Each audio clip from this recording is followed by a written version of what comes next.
Hello Manchester Academy, Miss Tregelles here again today. Welcome back to your second instalment of the Manchester Academy virtual reading programme. We are on Thriller Week this week and I am reading from Nightingale Point by Luan Goldie. Off we go. I'm sure some of you are excited to find out what's happening next because I left you on a bit of a cliffhanger last time. Chapter 11, Elvis. Elvis peeps around the corner of the block. The bad black boy went inside Nightingale Point a few minutes ago. There are 2 boys left by the wall. They cycle in little circles and do tricks on their bikes. Elvis needs to get back to his perfect flat with his perfect things. Now is a safe time to do it. Quickly, he comes out of hiding and walks into the block behind a man pulling a brown suitcase on tiny wheels. The man has shiny black hair slicked back neatly like the men in the photographs of barbershop windows. Elvis has never seen him before, but hopes he is here to sell encyclopedias, the kind with the gold spines where you can look up words like Serengeti and Kathmandu. The man grunts as he presses the lift button. People were not only dangerous on council estates, but they were also unfriendly. Archie had warned Elvis of this as they ate their last full English breakfast together. As Archie scooped beans onto his toast, he informed Elvis that brown people especially would not give you the time of day. It was a cultural thing. Do you have the time, please? Elvis asked the man. He checks his watch. 8:40. No, sorry. The man counts some numbers under his breath. I've come from the Philippines and have not yet reset my watch. 1:40. Elvis has had a bad morning, but it makes him happy to know that Archie could still be wrong about some things, and that not all brown people were too cultural. The man hits the call button for the lift again. They're both broken, Elvis says. Earlier, Elvis had flicked through his notepad of information and found the lift engineer number. He called it to report its breakage, but there was only a voicemail message saying, Bolton lift services are closed over the bank holiday weekend. Please do not leave a message on this number. The Filipino man gives Elvis a half nod and starts up the stairs. The back of his red t-shirt is darkened with sweat like a knot in a tree. Elvis waits till he can no longer hear the shuffle of the man's shiny shoes on the steps before he slowly starts up the stairs himself. On the 3rd floor, he sees the plant lady Beryl. She is the one who makes the 3rd floor look so pretty with all the colourful plastic flowers. She sits on a dark wooden chair which looks like it should not be outside in a stairwell landing, but inside and around a table. She gives him a wide grin and he is happy to see someone friendly. Elvis, love, how you keeping? She calls. You all right? You look a bit peaky. She leans forward in her chair and squints at him. You gingers do get red in the sun though, don't you?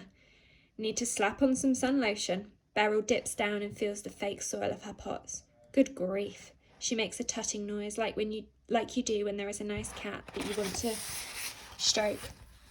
These are needing another watering, she says to him. They're sucking it up today. Roses, you know what they're like. I went to the Chelsea Flower Show once, did I tell you? Even met Her Majesty. I've got some photos. Hang on, love, let me get them. She waves a hand and gets up slowly off the chair and walks over to her front door. Elvis waits patiently for her to return with a shoebox filled with photographs. He has seen the photos before, yesterday and the day before that. He likes them, but wishes they had more flowers in them and less of the plant lady's blurred thumb and edges of people's raincoats. His tummy rumbles as Beryl points out Her Majesty. His pie, his lovely steak and kidney pie, he'd forgotten all about it. It will be cold now and Lena will be mad. She will flick her nails at him and call him an idiot. He hates it when she does that. I need to go home, he says suddenly to the plant lady. Okay then, Elvis, see you later. She sits back on her chair and smiles at her photos. He slows as he reaches the spot between the 5th and 6th floor, but it is quiet. The bad black boy is not there. Only the faint smell of his rule-breaking funny cigarette. On the 10th floor, he stops and turns to the skinny window that lets you down onto the green. The window pane is thick with grey, dry mould spores, but beyond it the sky is so blue and the sun so bright. He loves days like this. Maybe living in Nightingale Point will not be so bad after all, and the bad black boy will come and say sorry and never smoke in the stairwell again.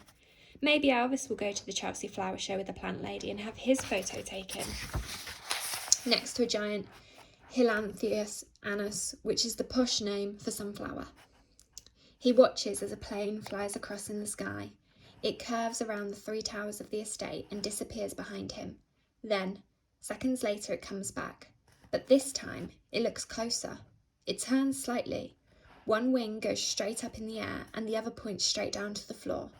Then its big, round nose points straight at Elvis. He can feel himself getting excited and scared at the same time. A small trail of black smoke curls out behind the plane, showing where it has been, but there is nothing to show him where it is going. It looks like it does not know. It gets larger and larger, like when you are walking closer and closer to Nightingale Point.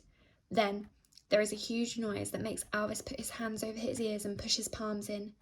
But the sound goes right through them. He squeezes tighter and tighter, tight enough to collapse his soft ears and squeeze his head like a piece of clay on the creative table at the waterside centre. But no matter how hard he squeezes, he can still hear the horrible, loud, blaring noise, and then his own voice as it escapes his body. He screams loud as he can. He is frightened. He does not know what is happening. It feels like the skin is being blown off his face. Tears stream from the corners of his eyes and run off his face horizontally. His bottom lip is pulled down, his teeth bared to the wind, and they become cold. His mouth opens and he tries to scream, but it does not come out. Or maybe it does, he is not sure. He cannot hear it, but he can feel it in his chest, which goes raw from the effort. He feels his stomach empty of air, the muscles cramp down as they expel every ounce he has, until he has nothing. So I'm going to finish there for today. Come back tomorrow for the next instalment of Nightingale Point.